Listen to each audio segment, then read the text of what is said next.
ভর দুপুরের বেলা কুড়ে ঘরের ভেতর বসেছিল অন্তঃসত্ত্বা সুজাতা। হঠাৎ তার স্বামী রমেশ রাগে গজগজ করতে করতে ঘরে ঢুকেই সুজাতার গলা টিপে ধরল। সুজাতা হাঁসফাঁস করতে করতে বলল, আমাকে ছাড়ো, এসব কি করছো তুমি? আমার গলা টিপে ধরছো কেন? আমি যে গর্ভবতী। আমি তোমাকে আগেই সাবধান করে দিয়েছিলাম সুজাতা, যদি এবারও মেয়ে জন্ম দিস তবে আমি তোর আর ওই আপদ দুজনেরই গল্প বানিয়ে দিব। এ তুমি কেমন অলক্ষণে কথা বলছো? এটা তো আমাদের প্রথম সন্তান, ছেলে হোক বা মেয়ে, সে তো আমাদেরই রক্ত, তাই না? এর ওপর তো আমাদের কারো কোনো হাত নেই। কথাগুলো বলতে বলতেই হঠাৎ সুজাতার পেটে তীব্র যন্ত্রণা শুরু হয়। আমার পেটে খুব ব্যথা করছে গো, আমি এখন কি করব? এখনই গিয়ে ভবানী পিসিকে ডেকে আনুন।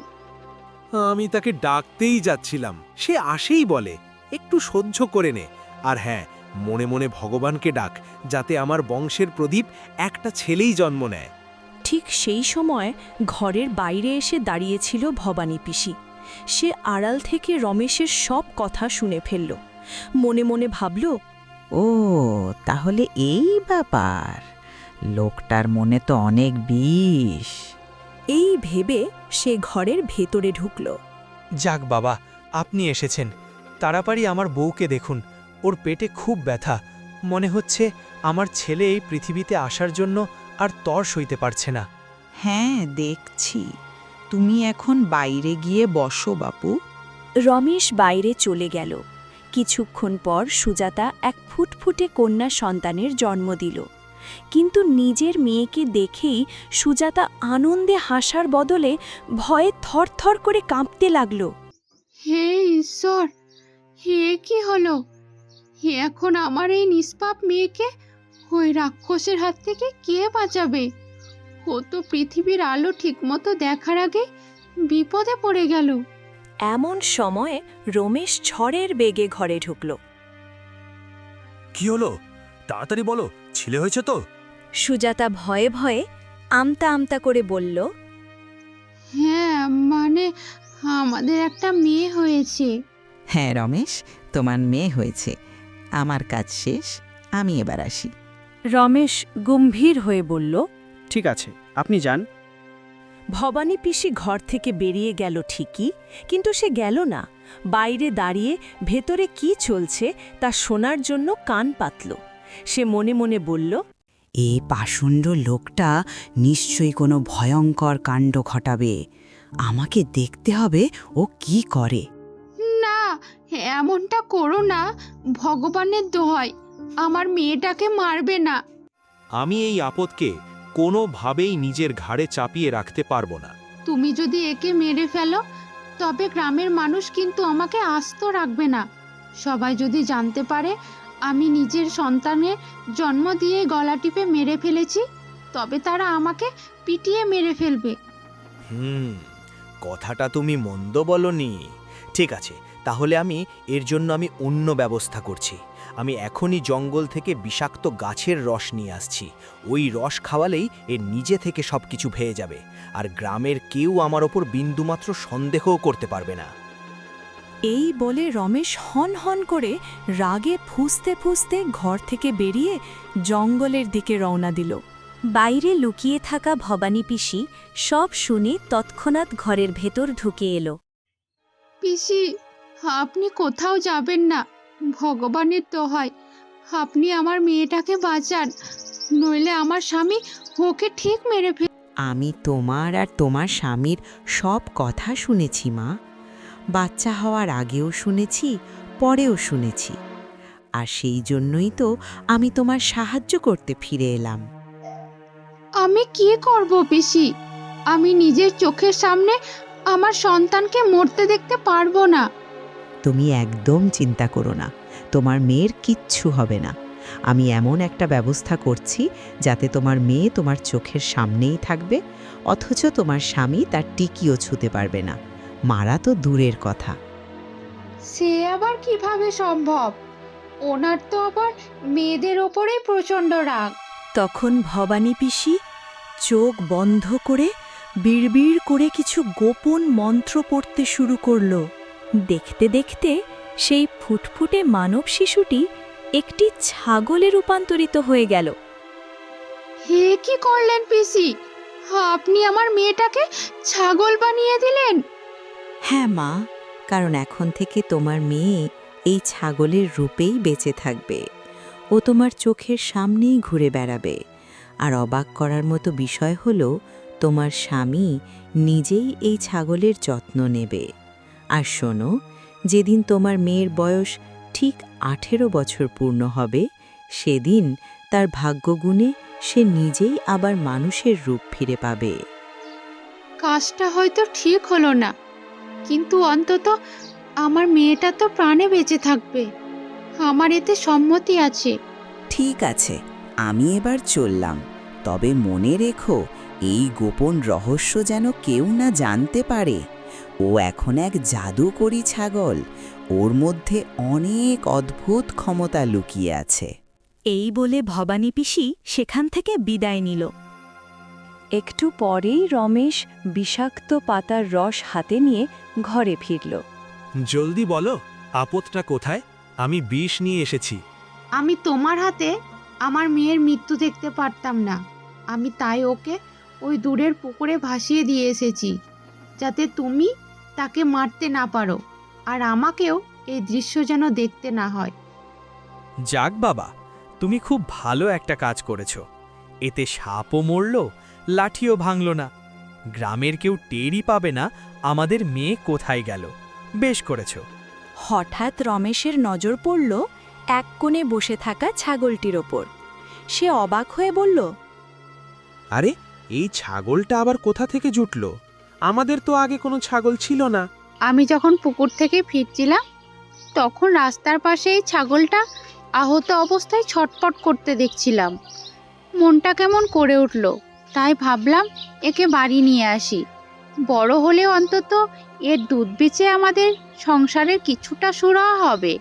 আর তুমিও বিনা পয়সায় একটা ছাগল পেয়ে গেলে। তুমিও দেখছি এখন আমার মতো চালাক হয়ে গেছো। নিজের লাভের কথা ভাবতে শিখেছো। ঠিক আছে, এই ছাগলটা আমাদের কাছেই থাক।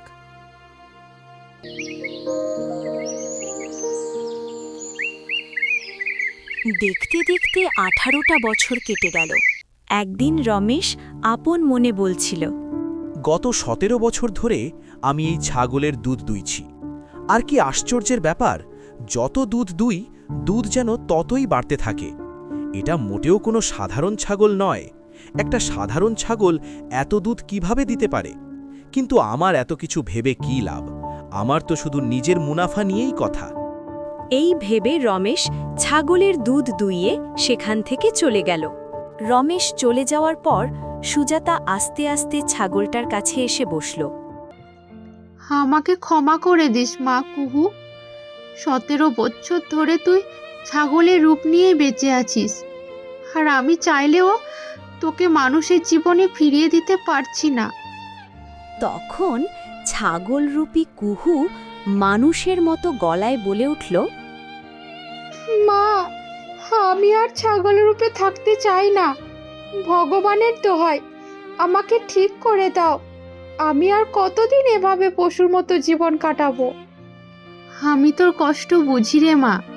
আমি জানি তুই চাস আমি তোকে ঠিক করে দিই, কিন্তু আর একটু ধৈর্য ধর মা। আর মাত্র কিছুদিন, তারপরে তুই আবার মানুষ হয়ে যাবি। সেদিন আমি তোকে সেই সব আনন্দ, সেই সব অধিকার ফিরিয়ে দেব, যা আমি এত বছর তোকে তা দিতে পারিনি।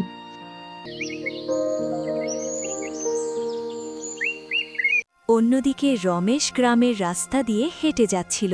হঠাৎ গ্রামের দুজন লোক তার পথ আটকে দাঁড়ালো। আরে রমেশ ভাই, কোথায় যাচ্ছ? আমি খেয়াল করছি গত 16-17 বছর ধরে তুমি তোমার ছাগলটার দুধ বের করছো। যতই দুধ বের করো ততই দুধ বেড়ে যায়। শোনো না, ছাগলটা আমাকে দিয়ে দাও না। ওটা আমার সৌভাগ্যের চাবিকাঠি, আর আমি নিজের সৌভাগ্য এত সহজে কাউকে দিয়ে দেব নাকি?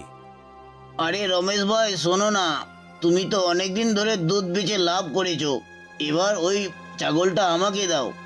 আমি তোমাকে নগদ 50টা সোনার মোহর দেব। রমেশ মনে মনে চমকে উঠল। কি বলছো? একটা ছাগলের জন্য এরা 50টা সোনার মোহর দিতে চাইছে। তার মানে ব্যাপারটা তো সাধারণ নয়। শোনো রমেশ, ও যদি তোমাকে 50টা মোহর দেয়, তবে আমি তোমাকে 70টা সোনার মোহর দেব। না রমেশ, তুমি ছাগলটা আমাকেই দেবে, আমি তোমাকে 100টা সোনার মোহর দেব। দুজন গ্রামবাসী নিজেদের মধ্যে দর কষাকষি করে দাম বাড়াতেই থাকল। এসব শুনে রমেশের চোখ লোভের চকচক করে উঠল। আরে বাবা, আমার ছাগলটার জন্য এদের এত লোভ কেন? আমি তো ভাবতাম আমার ছাগলটা শুধু বেশি দুধই দেয়, কিন্তু এর বাজার দর তো দেখছি আকাশ ছোঁয়া। মনে হচ্ছে গোটা গ্রামে আমার মতো এমন আশ্চর্য ছাগল আর কারো কাছে নেই। না, এদের কাউকে নয়, আমি এই ছাগলটা গ্রামের জমিদারের কাছে বিক্রি করব। ওনার পশুপালনের খুব শখ, উনি নিশ্চয়ই এর চেয়ে অনেক বেশি দাম দেবেন। হ্যাঁ, এটাই সবচেয়ে ভালো হবে। এই ভেবে রমেশ কাউকে কিছু না বলে গট গট করে সেখান থেকে হাঁটা লাগালো। পেছন থেকে গ্রামবাসীরা ডাকতে লাগল। আরে রমেশ, আরে কথাটা তো শোনো, চলে যাচ্ছ কেন? লোকটা এত সহজে আমাদের ছাগলটা হাতছাড়া করবে না, ওকে একটু ভালো করে বোঝাতে হবে। হ্যাঁ, যে কোনো মূল্যে ছাগলটা আমাদের পেতেই হবে, তবেই আমাদের সংসারের এই চরম দারিদ্র্য ঘুচবে। এদিকে রমেশ সোজা বাড়ি ফিরে উঠোনে বাঁধা কুহুকে, ছাগলটিকে টেনে নিয়ে যাওয়ার জোগাড় করল। তা দেখে সুজাতা আঁতকে উঠে বলল, ওগো, হে কি করছো তুমি? এই অবলা জীবটাকে কোথায় টেনে নিয়ে যাচ্ছ? অনেক দিন তো একে বাড়িতে পুষলাম, পাক্কা 17টা বছর ধরে এর দুধ দুইছি। এখন বাজারে এর অনেক দাম, কত লোক এর বিনিময়ে আমাকে সোনার মোহর দিতে চাইছে। তাই আমি একে সোজা জমিদারের কাছে বেচে দেব। এর বদলে তিনি আমাকে বেশ ভালো মাপের জমি দেবেন।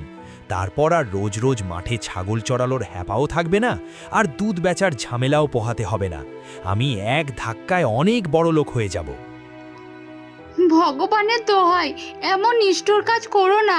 ছাগলটাকে নিয়ে যেও না, ও আমাদের নিজের সন্তানের মতো। দীর্ঘ 17 বছর ধরে ওকে আমরা পরম আদরে বুকে করে মানুষ করেছি। আরে ছাড় তো, সামান্য একটা ছাগলের জন্য তুই ঘ্যান ঘ্যান করে কাঁদছিস। চল সর এখান থেকে। এই বলে রমেশ ছাগলরূপী কুহুকে নিয়ে হনহন করে বেরিয়ে গেল। ছাগলরূপী কুহু ডুকরে কেঁদে উঠল, মনে মনে বলতে লাগল, না বাবা, এমন করো না। ভগবানের দোহাই, আমাকে ছেড়ে দাও। তুমি আমাকে কোথায় নিয়ে যাচ্ছ? আর কবে তুমি আমাকে এই অভিশপ্ত রূপ থেকে মুক্তি দেবে? আর কবে তোমার মন থেকে এই মেয়েদের প্রতি ঘৃণা দূর হবে? রমেশ ছাগলটিকে নিয়ে সোজা জমিদারের বাড়ির সামনে গিয়ে হাজির হল। ঠিক সেই সময় পেছন পেছন ওই দুই গ্রামবাসীও সেখানে এসে জুটল। তাদের দেখে রমেশ ভুরু কুঁচকে বলল, কি রে, তোরাও আমার পিছু পিছু চলে এসেছিস? কিন্তু আমি এই ছাগল তোদের কিছুতেই দেব না। আমি তোমাদের আগেই বলেছি, এই ছাগল আমি তোমাদের কাউকেই দেব না। তোমরা যখন এর জন্য এত দাম হাঁকাচ্ছ, তখন গ্রামের জমিদার মশাইকে দিলে তিনি নিশ্চয়ই তার কয়েক বিঘা জমি আমার নামে লিখে দেবেন।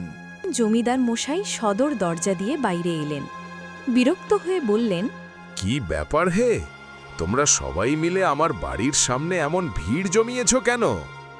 হুজুর, আমি আপনার জন্য এক মহামূল্যবান জিনিস নিয়ে এসেছি। এই ছাগল সাধারণ কোনো ছাগল নয়, এর দুধ যত দোয়া যায় তত বাড়তে থাকে। এমন জাদুকরি ছাগল তো আপনার মতো বড় মানুষের গোয়ালেই মানায়। জমিদার মশাইয়ের চোখ আকাশে উঠল। বলো কি হে?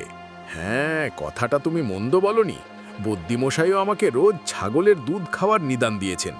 আমি তো অনেক দিন ধরেই একটা ভালো ছাগল খুঁজছিলাম, আর তুমি একেবারে এক জাদুকরি ছাগল নিয়ে হাজির। তা বলো, এর বদলে তোমার কি চাই? এর বদলে আমাকে 1 বিঘা জমি দিতে হবে জমিদার মশাই। এ তো তোমার ভারী আবদার দেখছি। সামান্য একটা ছাগলের দাম 1 বিঘা জমি? তোমার কি মাথা খারাপ হয়ে গেছে? 1 বিঘা জমির দাম কত সে হুঁশ আছে তোমার? হুজুর, আগেই বলেছি এটা কোনো সাধারণ ছাগল নয়। গ্রামের লোক এটা কেনার জন্য আমার পেছনে লাইন লাগিয়েছে। আমি তাদের সবাইকে ফিরিয়ে দিয়ে সোজা আপনার কাছে এসেছি। তাই এই ছাগল নিতে হলে আপনাকে ওই দামটুকু তো চোকাতেই হবে।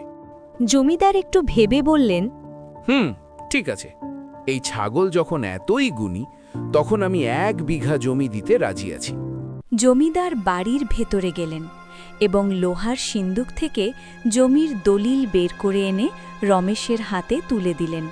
তারপর বললেন, যাও, এখন থেকে এই ছাগল আমার হলো, এর ওপর তোমার আর কোনো অধিকার রইল না। হ্যাঁ হ্যাঁ হুজুর, আমার আর এই ছাগল নিয়ে কোনো মাথা ব্যথা নেই। এখন আপনি একে নিয়ে যা খুশি করতে পারেন।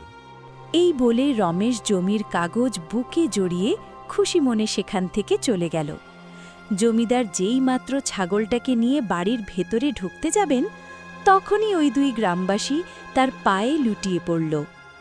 দোহাই জমিদার মশাই, আপনার তো ধন সম্পত্তির কোনো অভাব নেই, এই ছাগলটা আমাদের দিয়ে দিন হুজুর, আমাদের এর বড্ড প্রয়োজন। আমরা অনেক দিন ধরে ছাগলটার পেছনে ঘুরছি, কিন্তু রমেশ কিছুতেই আমাদের ছাগলটা দিল না। দোহাই আপনার, ছাগলটা আমাদের দিয়ে দিন জমিদার মশাই। দূর হয় এখান থেকে, আমি আমার আস্ত 1 বিঘে জমি লিখে দিয়ে এই ছাগল কিনেছি, আর তোদের আমি এমনি এমনি দিয়ে দেব?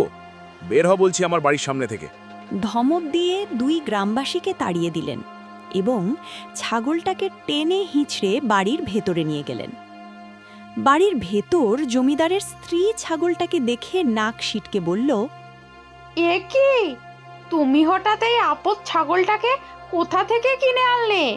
আরে গিন্নি, তুমি জানো না এই ছাগলটা খুব দামি, একে খুব সাবধানে রাখতে হবে, এ প্রচুর দুধ দেয়, এখন থেকে ও আমাদের বাড়িতেই থাকবে। আমার ছাগল 2 চোখের বিষ, তুমি একে বাড়ির ভেতরে রাখতে পারবে না, ওকে বাড়ির বাইরে রেখে এসো। আচ্ছা বাবা, ঠিক আছে, তোমার যা ইচ্ছে। তা আমাদের বিকাশ কোথায় গেল? ওকে ডাকো, এখন থেকে ওই এই ছাগলের দেখাশোনা করবে। ওরে বিকাশ, সারাদিন টোটো করে কি করিস তুই?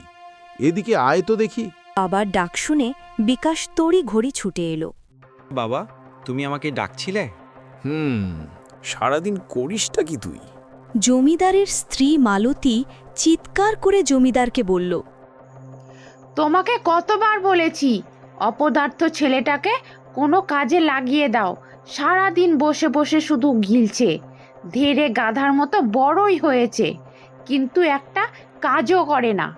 মা, আমি তো কাজ করার চেষ্টা করি, কিন্তু তুমি আমাকে 1 বিঘা জমিতে একা কোদাল চালাতে বলো, সেটা কি আমার একার পক্ষে সম্ভব?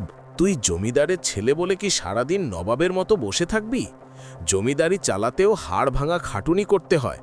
তোর বয়সে আমি কত বিঘা জমিতে একা লাঙল চালিয়েছি, আর তোর দ্বারা 1 বিঘা জমিও সামলানো হয় না। আজ থেকে তোর নবাবি আনা শেষ, ওই ছাগলটাকে নিয়ে যা আর ওর দেখাশোনা কর, ঘাস খাওয়া, জল খাওয়া, সব দায়িত্ব এখন শুধু তোর। এদিকে রমেশের বাড়িতে সুজাতা প্রায় পাগলের মতো হয়ে গিয়েছিল। সে রমেশকে কাঁদতে কাঁদতে জিজ্ঞেস করল, তুমি আমাদের ছাগলটা কিভাবে বেচে দিলে? আমাকে অন্তত একবার বলো ও কোথায় আছে, আমি ওকে একবার দেখতে চাই। তোর কি মাথা খারাপ হয়ে গেল নাকি? তুই এমনভাবে কথা বলছিস যেন ওটা কোনো ছাগল নয়, তোর নিজের মেয়ে। একটা পশুর প্রতি কারো এত মায়া কিভাবে থাকতে পারে? 1 বছর কেটে গেল, তবু তুই ওকে ভুলতে পারলি না? আমি দীর্ঘ 17টা বছর ওর সঙ্গে কাটিয়েছি, এত সহজে ওকে কি করে ভুলবো? ভগবানের দোহাই, আমাকে বলো। তোর এসব জানার কোনো দরকার নেই, ঘরের যা কাজ আছে কর গিয়ে। এই বলে রমেশ সেখান থেকে চলে গেল।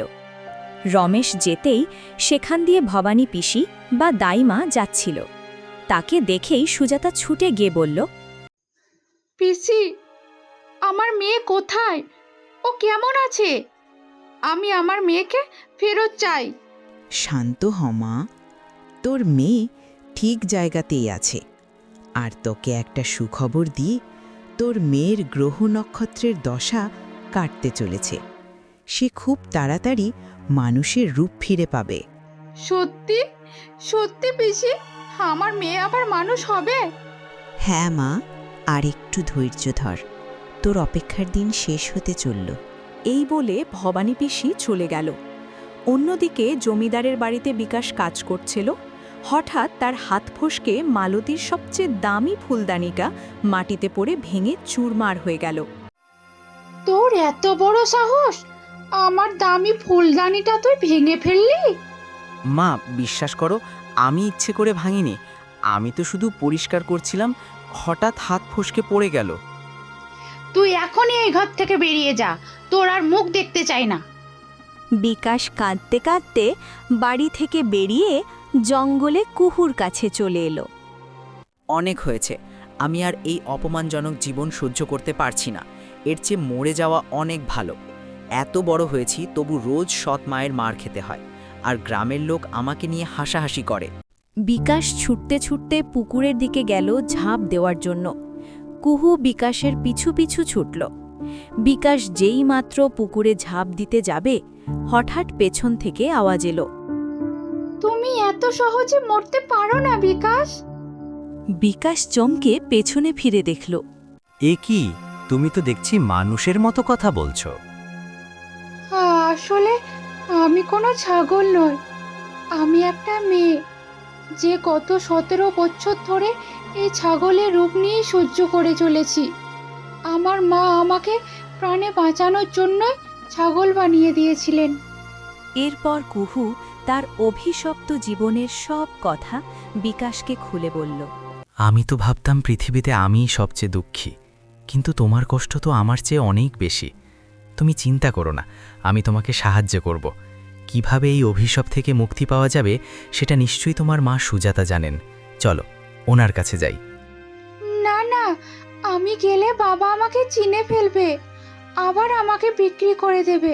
তুমি একাই যাও। বিকাশ সুজাতার কাছে গিয়ে সব খুলে বলল। সুজাতা তাকে জানালো, ভবানী পিসি তো বলেছিল ওর বাবা যদি নিজের মুখে ওকে নিজের মেয়ে বলে স্বীকার করে নেয়, তবে সে মানুষ রূপ ফিরে পাবে। কিন্তু ওর বাবা তো মেয়েদের দু চোখের বিষ মনে করে। সে কোনোদিন ওই মেয়েকে কি মেয়ে বলে মেনে নেবে?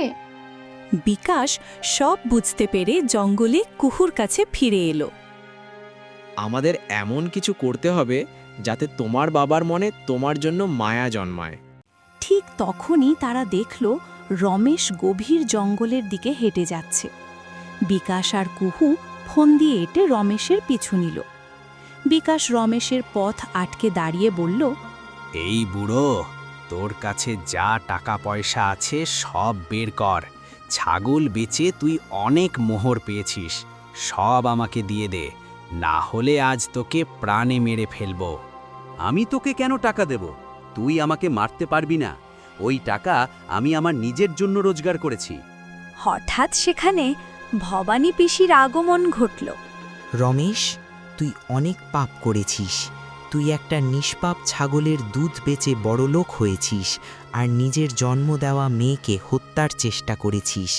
তোর পাপের ঘড়া পূর্ণ হয়ে গেছে। আজ তোর মৃত্যু অনিবার্য। আরে রাখুন আপনার আজে বাজে কথা। আমি একদম সুস্থ আছি, আমার মৃত্যু হবে কেন? আমি মিথ্যে বলি না রমেশ, এই ছেলেই কেবল তোকে বাঁচাতে পারে। তুই তোর মেয়েকে খুঁজ বের কর আর তার হাত থেকে জল খা, তবেই তুই বাঁচবি, না হলে তোর মৃত্যু নিশ্চিত। এই বলে ভবানী পিসি সেখান থেকে চলে গেল। ঠিক তখনই রমেশের বুকে প্রচণ্ড ব্যথা শুরু হলো। সে যন্ত্রণায় ছটফট করতে করতে মাটিতে লুটিয়ে পড়ল। আমার বুকে এত ব্যথা করছে কেন? মনে হচ্ছে আমার দম বন্ধ হয়ে আসছে। এখনো সময় আছে। নিজের ভুলের জন্য আন্তরিকভাবে ক্ষমা চাও। আজ তোমার মেয়ের ঠিক 18 বছর পূর্ণ হয়েছে। তোমার স্ত্রী ও মেয়ের চোখের জলের অভিশাপ তোমার উপর নেমে এসেছে।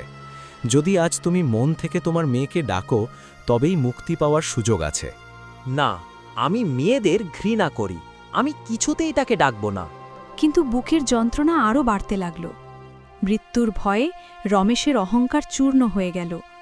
সে কাঁদতে কাঁদতে চিৎকার করে বলে উঠল, হে ভগবান, আমার মেয়ে যদি এই পৃথিবীতে বেঁচে থাকে, তবে সে যেন আমার কাছে আসে, আমাকে এক গ্লাস জল দেয়, আমাকে এই অভিশাপ থেকে মুক্তি দেয়। রমেশের মুখ থেকে এই কথা বেরোতেই এক অলৌকিক ঘটনা ঘটল। ছাগলরূপী কুহুর শরীর থেকে এক তীব্র উজ্জ্বল আলো ঠিকরে বেরোল। মুহূর্তের মধ্যে ছাগলটি এক পরমা সুন্দরী যুবতীতে পরিণত হল। হ্যাঁ, আমার অভিশাপ কেটে গেছে। হ্যাঁ, আমি আবার মানুষ হয়ে গেছি। ভবানী পিসি হাসি মুখে সেখানে এসে বলল, হ্যাঁ মা, আজ তোর বাবা তোকে মন থেকে নিজের মেয়ে বলে ডেকেছে। এবার তাড়াতাড়ি গিয়ে তোর বাবাকে জল দে। কুহু পুকুর থেকে জল এনে রমেশের মুখে দিল।